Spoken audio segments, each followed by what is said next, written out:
Hi mga bata! Welcome po ulit sa ating panibang video discussion sa araw na ito. Ako nga po pala si Sir Jeff at ako yung mga kasama upang atin namang linangin ang isang exciting adventure sa science sa araw na ito.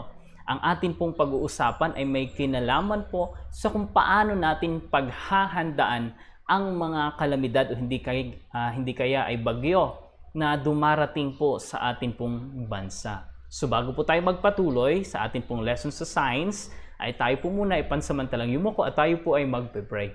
Let's pray. Dear Heavenly Father, we're asking your heavenly wisdom and guidance to be bestowed in each one of us. That we be able to understand our lesson for today. Forgive us, O Lord, for all the iniquities that we have done against each other and against your will, Lord. And this is all we ask in the loving name of Jesus we pray. Amen. So tayo po ay magpatuloy ngayon.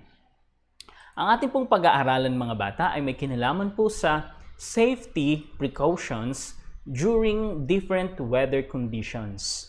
Paano ba tayo naghahanda para sa mga masamang panahon na dumarating po sa ating lugar o sa ating bansa? Sa ating discussion sa araw na ito ay ang atin pong malalaman afterwards ay kung paano ang bagyo nakakaapekto po sa ating buhay o sa buhay ng tao sa ating pong komunidad. Pangalawa, paano natin may iwasan ang pagkakaroon natin ng madaming patay after po ng bagyo. At pangatlo ay kung paano tayo magiging handa sa pagdating ng mga bagyo sa ating pong lugar. So, tayo po. Ngayon, when you hear in the news that the typhoon is coming, do you have these materials at home? Kapag tayo po ba ay nakarinig ng pabalita o ng balita sa TV man, sa radyo man, or sa Facebook man, na mayroong paparating na bagyo sa ating bansa o sa ating lugar, ay nakakapaghanda na ba kayo ng ganitong klaseng mga materyales?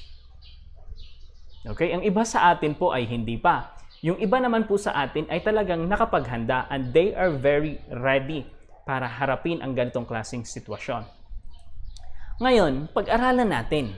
Pag sinabi po nating weather o ito yung masamang panahon, hindi po natin ito, kumbaga, mapipredict na kung kailan darating o hindi po kaya ay gaano kalakas, paano ito natin masusukat. Yung atin pong government, ay kahit meron po tayong tinatawag na pag-asa na kung saan sila po yung nagbabantay ng sama ng panahon kapag dumarating sa ating bansa, ang iba po sa kanilang ginagawa ay more on theoretical. Ibig sabihin po noon ay base po sa kanilang pag-o-observe, pero hindi po nila 100% po yun na napipredict na yung kung saan pupunta. Kasi minsan nagkakamali po yung atin pong mga agent na nagbabalita sa atin galing sa pag-asa, kasi nga po yung bagyo mismo, yung ating sama ng panahon ay unpredictable yung ating weather. Ano po? Sometimes it is sunny. Minsan ay mainit ang panahon. Minsan naman bigla lang namang uulan ng malakas. So, kailangan nating paghandaan ang mga pangyayaring ito nang sa ganon ay maiwasan po ang pagkawala ng buhay. Ano po? Ngayon, ano ba ang kailangan nating ihanda mga anak bago dumating ang bagyo? Tandaan po natin, number 1 na kailangan nating gawin ay maging handa. Maging handa po tayo. Paano tayo magiging handa? For weather reports, read the newspaper, listen to the radio, or watch television. Ang una po nating gawin ay paghandaan natin ang bagyo sa pamamagitan po ng pakikinig sa radyo, pakikinig sa TV, o hindi po kaya sa anumang source na kung saan makakabalita tayo kung nasaan ang bagyo, gaano kalakas ang bagyo, at paano ito, ano ang pinsala na maaaring maidulot po nito. So meron po tayong ginagawa, ang Pag-asa po ay naglalabas po ng public storm signal or warning signal na kung saan ay may pakahulugan po ito na dapat nating sundin. Ano po? Kaya kailangan natin itong mapanood ng maayos.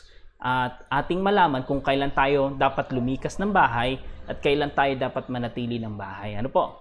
So, una, meron po tayong public storm signal or warning signal number 1. Nang ibig sabihin po nito ay mayroon pong wind speed. Last time, pinag-aralan po natin yung atin pong mga weather instrument na magde-detect po kung gaano ka bagal, gaano kabilis, gaano kalakas ang pressure ng isang bagyo. So, dito po, ang wind speed po ng isang bagyo o ng isang public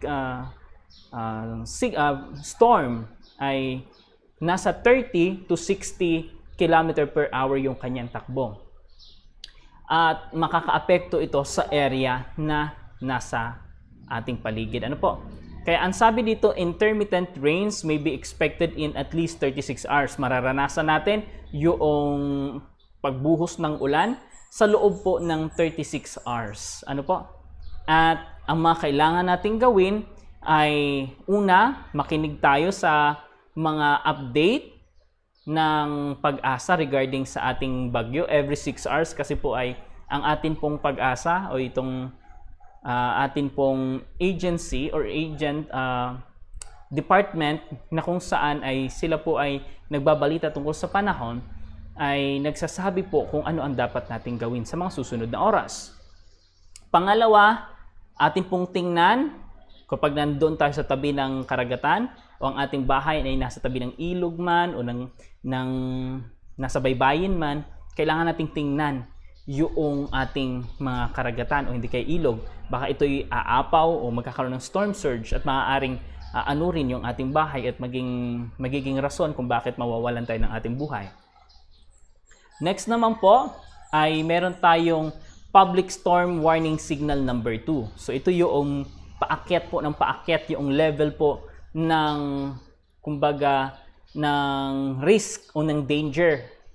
Kaya kailangan po natin ingatan. Kapag nag-signal number 2 na po tayo, ito po yung ating dapat paghandaan. Pag sinabi pong public storm warning signal number 2, ito po ang ibig sabihin ay ang bagyo po ay may lakas po, ang kanyang wind speed ay mula 60 km per hour yung kanyang bilis.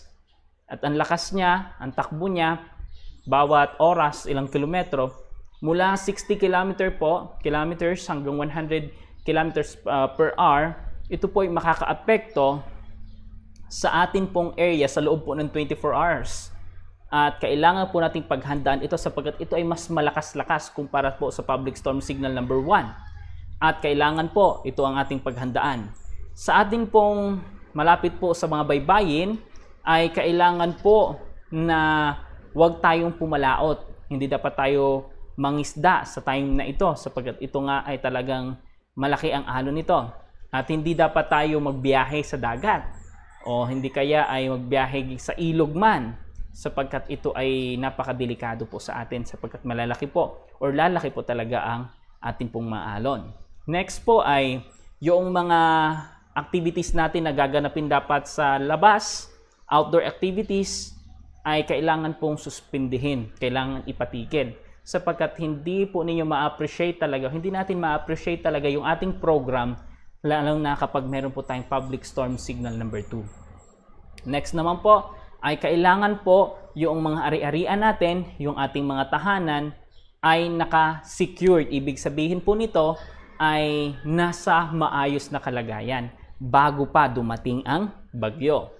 At yung tinatawag nating disaster preparedness o yung paghahanda sa sakuna na at mga organisasyon sa ating lugar ay kailangan pong magbigay ng mga kailangan ihanda sa ating pong komunidad. Ano po?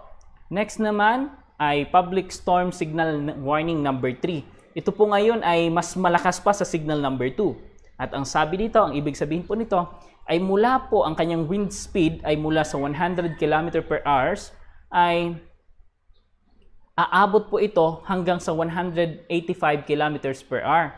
Kaya kailangan po natin na maging maingat po lalo na sa time nito. At ito'y makakaapekto po sa ating lugar, sa ating area, lalo na kapag tayo ay nasa sentro or nasa mata, sa loob po ng 18 hours.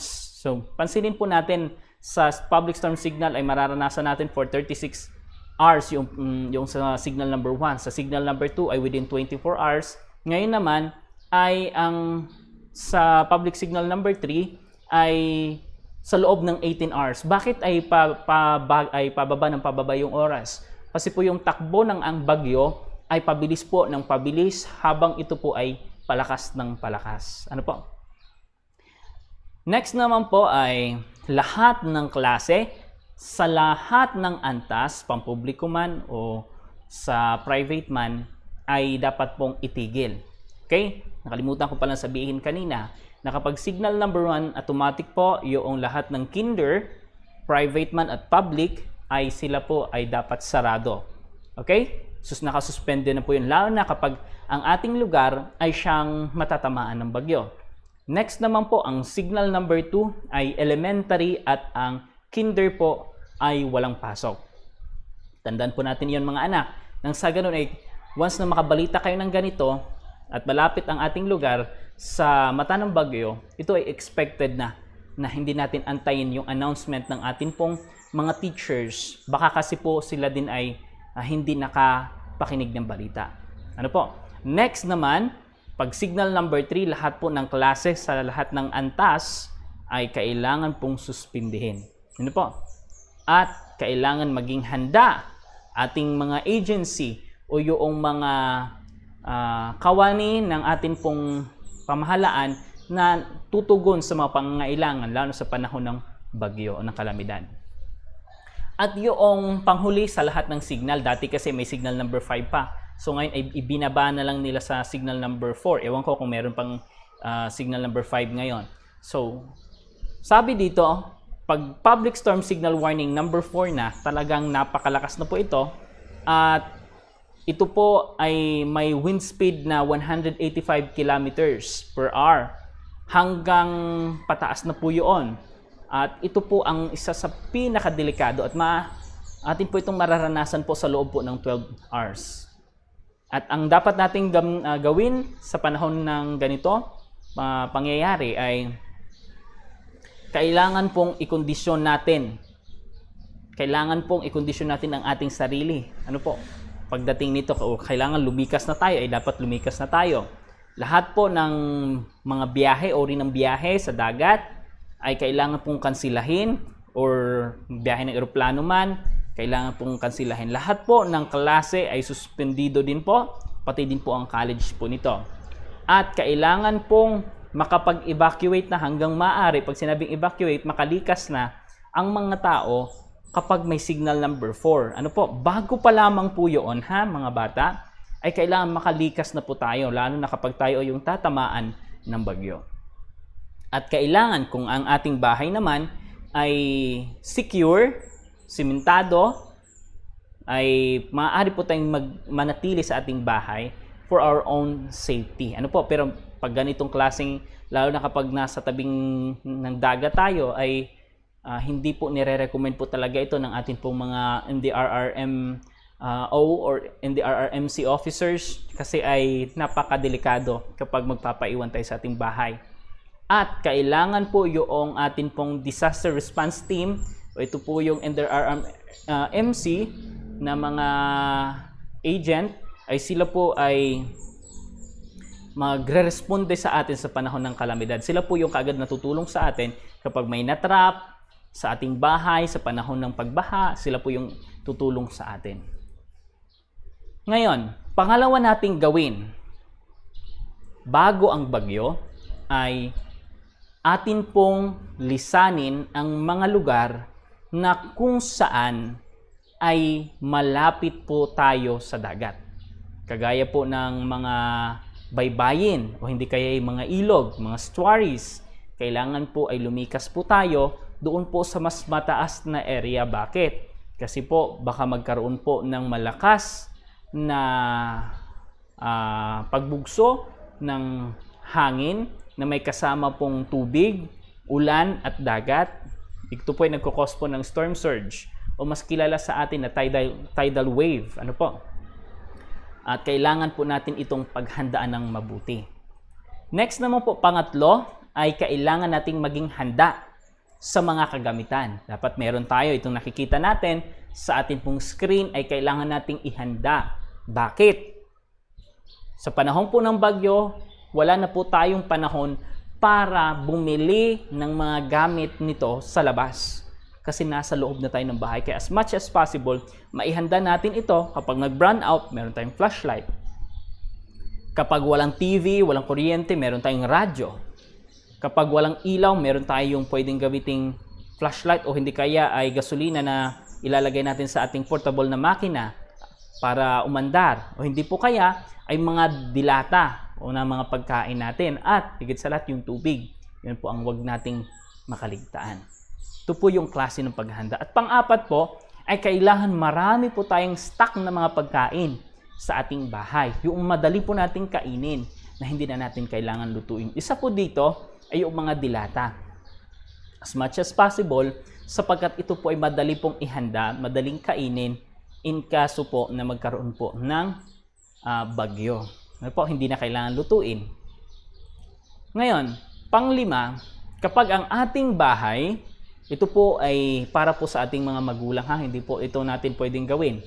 Maaaring tayong tumulong sa ating mga magulang pero hindi tayo yung gagawa po nito.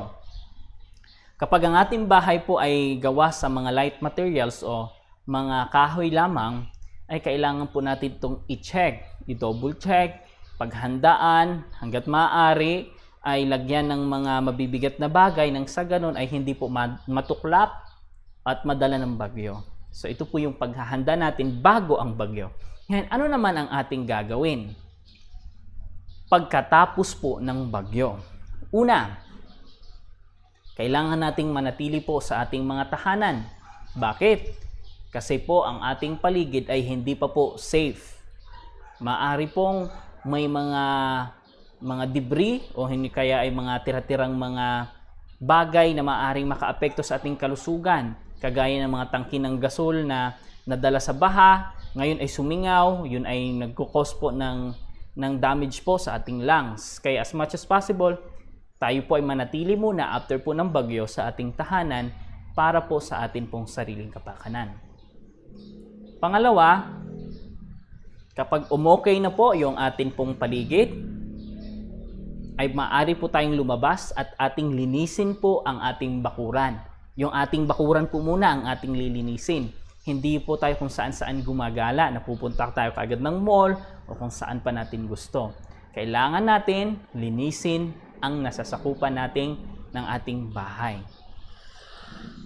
Pangatlo, ito po ay para doon sa mga tao na hindi po makaka-avail ng mga mineral water na nabibili po sa atin po mga grocery store. Magpakulo po kayo ng tubig kasi hindi natin alam yung tubig na galing sa bukal ay kung ito ba ay safe. So as much as possible, may mga bakterya yung tubig, kaya kailangan nating pakuluan po ito bago natin inumin. Nang sa ganon, sa ganitong paraan, ay maiwasan natin yung pagkalason sa tubig dahil sa mga bakterya o yung diarrhea o pagkasakit sa tiyan o pagtatae. Ano po?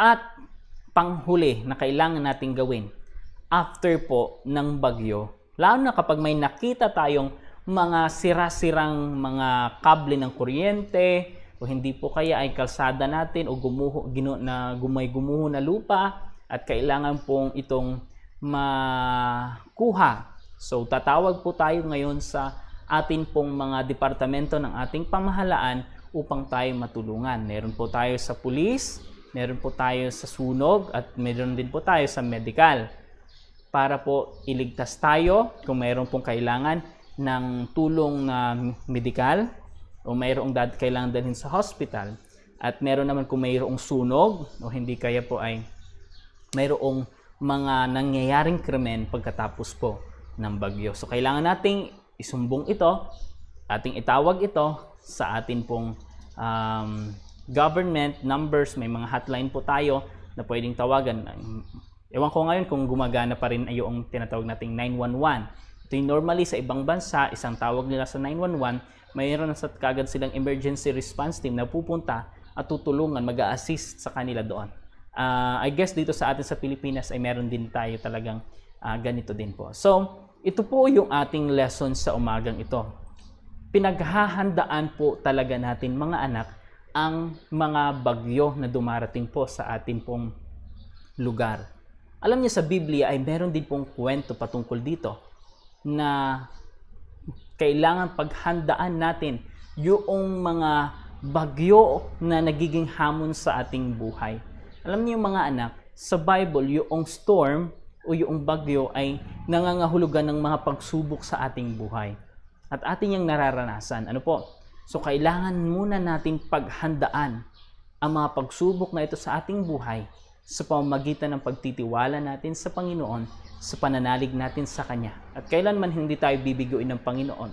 At pagkatapos nating paghandaan, kasama pala ng ating paghahanda ay ang isang maigting na panalangin natin sa Panginoon at sa tulong ng Panginoon ating malalagpasan ang ating mga problema o pagsubok na kinakaharap na mayroong ngiti sa ating mga labi sapagkat meron tayong Diyos sa langit na hindi kailanman nagpapabaya sa kanyang mga anak.